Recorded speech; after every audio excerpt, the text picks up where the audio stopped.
আসসালামু আলাইকুম প্রিয় দর্শক, বিজ্ঞানের ইতিহাসে এমন কিছু রহস্যময় ঘটনা আছে যেখানে যুগ যুগ আগে কোনো এক জ্ঞানী মানুষ এমন কিছু কথা বলে গিয়েছেন যা বিজ্ঞান প্রমাণ করতে পেরেছে বহু শতাব্দী পরে।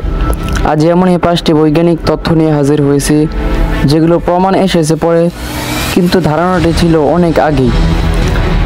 তো এই ভিডিওটি সম্পূর্ণ দেখার জন্য অনুরোধ রইল। চলুন তাহলে শুরু করি। 1. পৃথিবী গোল। খ্রিস্টপূর্বে 6ষ্ঠ শতকে গ্রিক দার্শনিক পিথাগোরাস বলেছিলেন পৃথিবী একটি গোল বস্তু। তার এই ধারণার পিছিয়ে ছিল চাঁদের গ্রহণের সময় পৃথিবীর ছায়া গোল দেখাটা। কিন্তু এই তথ্য প্রমাণ হয় আরও পরে, যখন এরাটোস্থেনিস নামের এক গ্রিক বিজ্ঞানী খ্রিস্টপূর্ব 3য় শতকে পৃথিবীর পরিধি পরিমাপ করে দেখেন পৃথিবী আসলেই গোল, যা একটি আশ্চর্য ঘটনা। 2. অণুর অস্তিত্ব।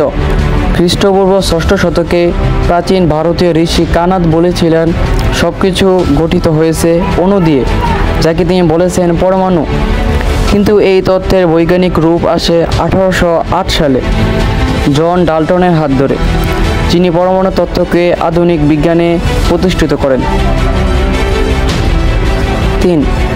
সব কিছু আলোর গতিতে সীমাবদ্ধ।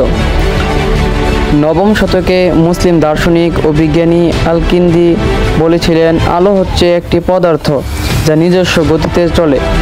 তখনও কেউ ভাবেনি এই কথার পিছনে এত গভীর সত্য লুকিয়ে আছে।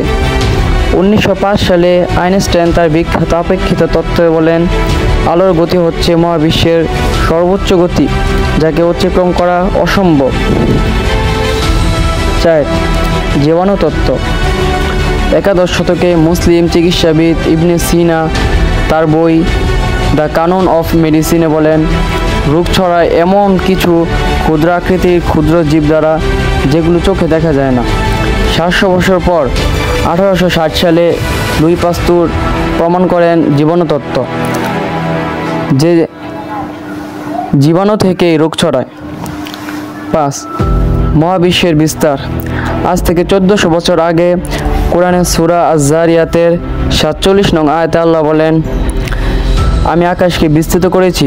কিন্তু বিজ্ঞান তখনও জানতো না মহাবিশ্ব প্রসারিত হচ্ছে। 1929 সালে এডউইন হাবল আবিষ্কার করেন গ্যালাক্সিগুলো একে অপরের থেকে দূরে সরে যাচ্ছে, অর্থাৎ মহাবিশ্ব প্রসারিত হচ্ছে। প্রিয় বন্ধুরা, ইতিহাসে এমন অসংখ্য জ্ঞানী ছিলেন যাদের ভাবনাকে বিজ্ঞান যুগে যুগে সত্য প্রমাণ করেছে। আজকের ভিডিও থেকে আপনি কি শিখলেন কমেন্টে জানাতে ভুলবেন না। ভিডিওটি ভালো লাগলে শেয়ার করুন, আর নতুন ভিডিও পেতে চ্যানেলটি সাবস্ক্রাইব করে পাশে থাকুন। দেখা হবে পরের পর্বে ইনশাআল্লাহ।